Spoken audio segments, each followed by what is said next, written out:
जय श्री गणेश। सर्व मंगल मांगल्ये शिवे सर्वार्थ साधिके शरण्ये त्र्यंबके गौरी नारायणी नमस्ते। गजाननं भूतगणाधिसेवितं कपित्थजम्बू फलचारु भक्षणं उमासुतं शोक विनाशकारकं नमामि विघ्नेश्वर पादपङ्कजम्। श्रीं ह्रीं क्लीं वीरवरगणपते वहवहिदं विश्वं बम्बस्समाने ओं ह्रीं फट् ओं गंगणपते सर्वविघ्नहराय सर्वाय सर्वगुरुवे लंबोदराय ओं ह्रीं गं नमः। ओम जय श्री गणेश।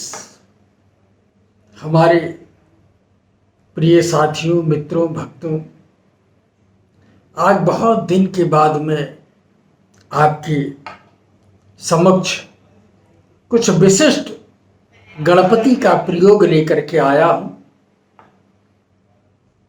क्योंकि ये समय भी बहुत विशिष्ट चल रहा है। एक तो भाद्रपद मास का महीना है, जिसमें ब्रह्म स्वरूप भगवान श्री कृष्ण का जन्म इसी भाद्रपद में कृष्ण पक्ष की अष्टमी को हुआ। महत्व तो ये नहीं है कि भगवान श्री कृष्ण का जन्म अभी एक हफ्ते पहले अष्टमी के दिन महानिशा अर्धरात्रि 12 बजे इस पृथ्वी पर वो अवतरण हुए। उनका अवतरण दिवस मनाया जा रहा है, मनाया गया। महत्व ये है कि वह दिव्य ब्रह्म जो संपूर्ण ऊर्जाओं को संचालित करने वाला संपूर्ण ऊर्जामय दिव्य परमात्मा है, वो अपने परिपूर्ण ऊर्जाओं के साथ इसी महीने में इस संपूर्ण ब्रह्मांड में अपनी दिव्य ऊर्जा को प्रवाहित किया। और जो भी हमारे कष्ट संकट निवारण होते हैं, जो भी हमारी मनोअभिलाषित मनोकामनाएं पूर्ण होती हैं, वो सब इन दिव्य देवियों और देवताओं के दिव्य ऊर्जाओं के माध्यम से ही परिपूर्ण होती हैं। क्योंकि ये दैवीय ऊर्जा इसीलिए कही गई है क्योंकि देवता साक्षात में नहीं है, वो ऊर्जा के स्वरूप में ही हमारे पास, हमारे हृदय में, हमारे अगल बगल में, संपूर्ण ब्रह्मांड में हर जगह समाहित रहते हैं। इसलिए इसको दैवीय ऊर्जा कहा जाता है। और जब हम अपने मेडिटेशन के माध्यम से, ध्यान के माध्यम से, क्रिया योग के माध्यम से उन दैवीय ऊर्जाओं को अपने थॉट से पकड़ते हैं, अपने विचारों से पकड़ते हैं, अपने क्रिया योग से पकड़ते हैं, उनको अपने अंदर हम ग्राह्य करते हैं, उनका ग्रहण करते हैं। और जब वो ऊर्जाएं हमारे इस अनंत हृदय रूपी सागर के अंदर जब समाहित होती हैं, तो वो ऊर्जाएं हमारे बॉडी के एक एक तंत्र के तंत्रिकाओं को जागृत कर देती हैं। उन्हीं का प्रभाव मेरे वाणी में होता है, मेरे कर्ण में होता है, मेरे नेत्रों में होता है, मेरे कर्म में होता है, हाथों में, अंगुलियों में होता है, हमारे भाग्य में होता है। उन्हीं ऊर्जाओं का प्रवाह इनमें प्रवाहित होता है। इस कारण से ये मंथ भाद्रपद मास महत्वपूर्ण है, क्योंकि पूर्ण ब्रह्म की संपूर्ण ऊर्जा जो भगवान कृष्ण के रूप में प्राकाट्य हुआ कृष्ण पक्ष की मध्य निशा अष्टमी को, वो ऊर्जा अभी तक संपूर्ण ब्रह्मांड में प्रवाहित हो रही है। और इसी बीच में ये जो दिव्य समय आ गया है, जिसको हम गणेश चतुर्थी कहते हैं, अब ये एक दूसरी ऊर्जा है। वो भगवान कृष्ण की ब्रह्ममयी ऊर्जा, संपूर्ण ब्रह्मांड का कल्याण कारक, संपूर्ण ब्रह्मांड को कल्याण देने के लिए, संपूर्ण ब्रह्मांड का कल्याण करने के लिए वो दिव्य ब्रह्ममयी ऊर्जा जो भक्तिमयी ऊर्जा है, ज्ञानमयी ऊर्जा है, ध्यानमयी ऊर्जा है, क्रियामयी ऊर्जा है, योगमयी ऊर्जा है, वो संपूर्ण ब्रह्मांड को प्राप्त हुए। इसके पुनः तत्काल आज गणेश चतुर्थी से 11 दिवसीय यानी 11 दिन के लिए गणेश भगवान का विशिष्ट आराधना, विशिष्ट साधना और विशिष्ट क्रियाएं की जाती हैं, जिससे भगवान गणपति हमारे जीवन में संपूर्ण अमंगलों को दूर करें और हमारा जीवन मंगलमयी हो, हमारा जीवन अमंगल से रहित हो और मंगल से परिपूर्ण हो।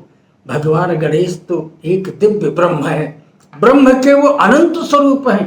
भगवान आदि गणेश वो ब्रह्ममयी ही हैं और वो भी ब्रह्ममयी ऊर्जा के विशिष्ट कण हैं। जैसे कृष्ण ब्रह्ममयी ऊर्जा के विशिष्ट कण, राम ब्रह्ममयी ऊर्जा के विशिष्ट कण, भगवान आदि गणेश भी उस ब्रह्ममयी दिव्य परमात्मा के विशिष्ट ऊर्जा के अभिन्न शक्ति के स्वरूप में इस संसार का कल्याण करने के लिए ये हमारे इस धवल धरातल पर आकर के संपूर्ण मानव को अमंगल हरण करते हुए मंगल प्रदान करते हैं। ये हमारा और आपका सौभाग्य है कि अगर हम अपने भाग्य को बदलना चाहते हैं, हम अपने जीवन के कष्ट को समाप्त करना चाहते हैं, हम अपने जीवन के अमंगल घटनाओं को दूर करना चाहते हैं, तो ये 11 दिन जो है हमारे लिए बहुत विशिष्ट है। और ये ऐसे विशिष्ट हैं कि ये 11 दिन यदि मैं गणेश भगवान की आराधना करूं और 11 दिन में गणेश भगवान का अनुष्ठान करूं, 11 दिन में भगवान गणेश का पुरस्चरण करूं, 11 दिन में भगवान गणेश के मंत्रों का जप करूं, 11 दिन में भगवान गणेश के ध्यान में खोया हुआ रहूं, 11 दिन में गणेश भगवान को भोग लगाऊं, 11 दिन में गणेश भगवान को स्नान कराऊं, 11 दिन में भगवान गणेश का अभिषेक करूं। हम जो कुछ भी कर सकते हैं 11 दिवसीय यानी 11 दिवसीय संकल्प लेकर के कि हमारा ये अमुक कार्य है और हे गणेश भगवान इस कार्य में बहुत व्यवधान आ रहे हैं, हमारे जीवन में बहुत व्यवधान आ रहे हैं, हमारे परिवार में बहुत व्यवधान आ रहे हैं, हमारे समय काल के अंतर्गत इस समय जबरदस्त व्यवधान से मैं ग्रसित हूँ और आप अपनी कृपा करें, इन व्यवधान को समाप्त करें और मंगलकारी शक्तियों को हमारे पास संप्रेषित करें, जिसके माध्यम से मेरे जीवन में मंगल ही मंगल हो। हे गणेश भगवान मेरे ऊपर प्रसन्न हो, मेरे ऊपर कृपा करें।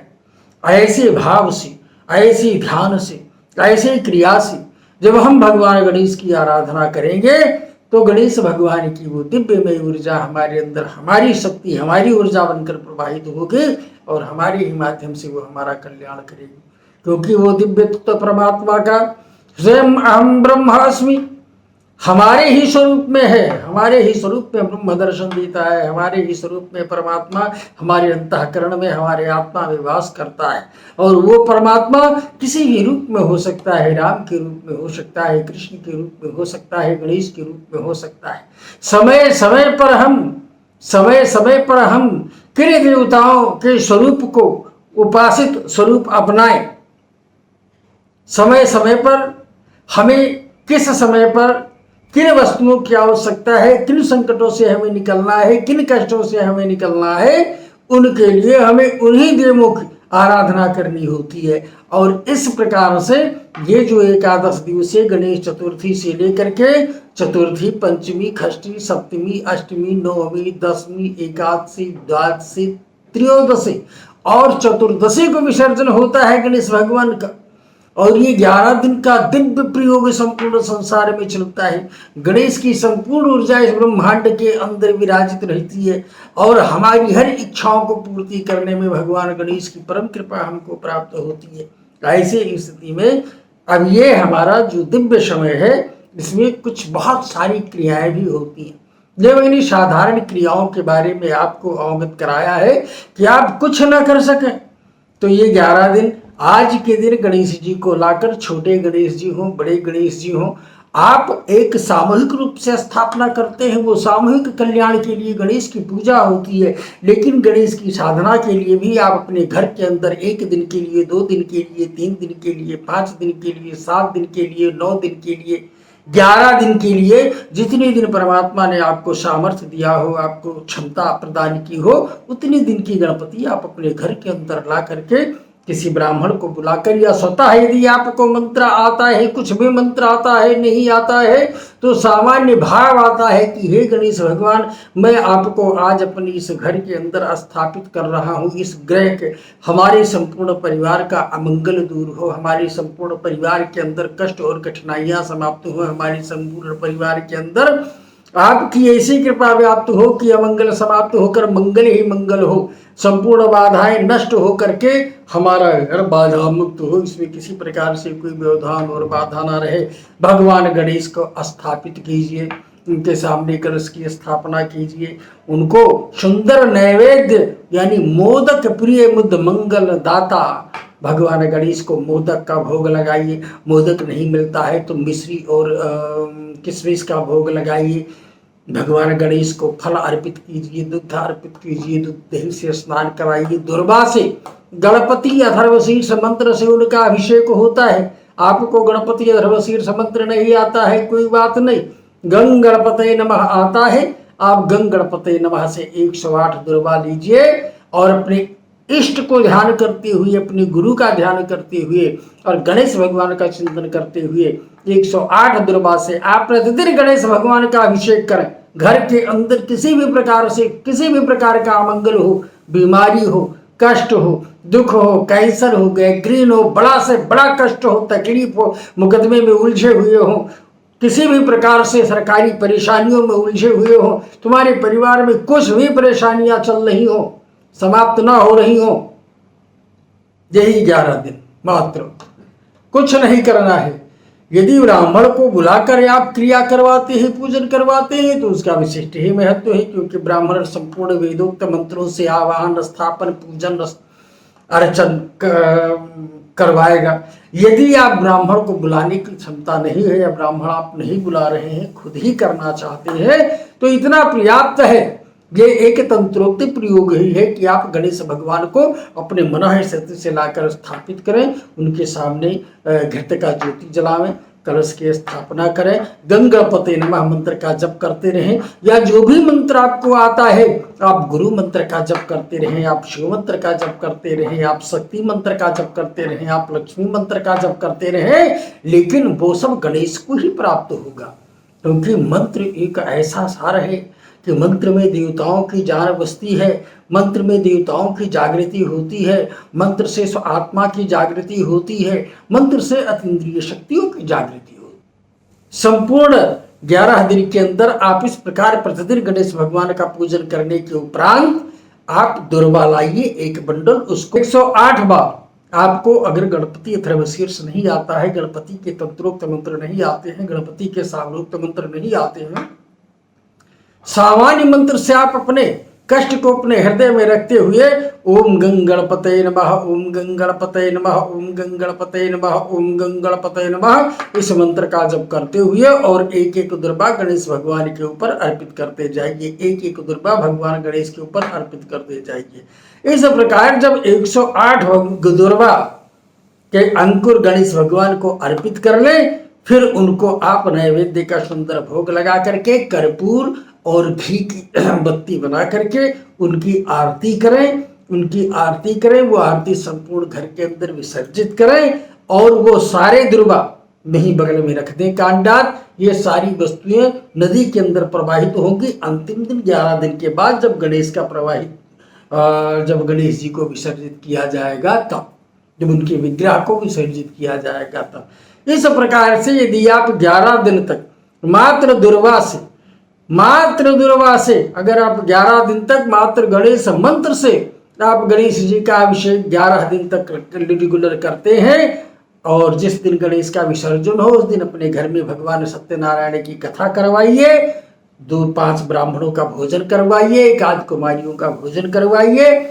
इस क्रिया योग से गणेश भगवान की पूरी कृपा आपके ऊपर बरसती रहेगी, आपके पूरे परिवार के ऊपर बरसती रहेगी, आपके जीवन से संपूर्ण संकटों का समापन होगा, आपके जीवन में अमंगल समाप्त होगा और संपूर्ण मंगलमय ही मंगल होगा, मंगलमय मंगल होगा। गणेश की ऐसी पावन कृपा होगी। इसलिए संपूर्ण बंधुओं, मात्र एक छोटा सा प्रयोग है, आप इसको कीजिए और इसको अपनाइए और आप अपने घर के, परिवार के, समस्याओं के, समाज के संपूर्ण अमंगलों को दूर कीजिए और अपने परिवार के अंदर मंगल ही मंगल लेकर के आइए। बोले श्री गणेश भगवान की जय। ओम श्री गणेशाय नमः।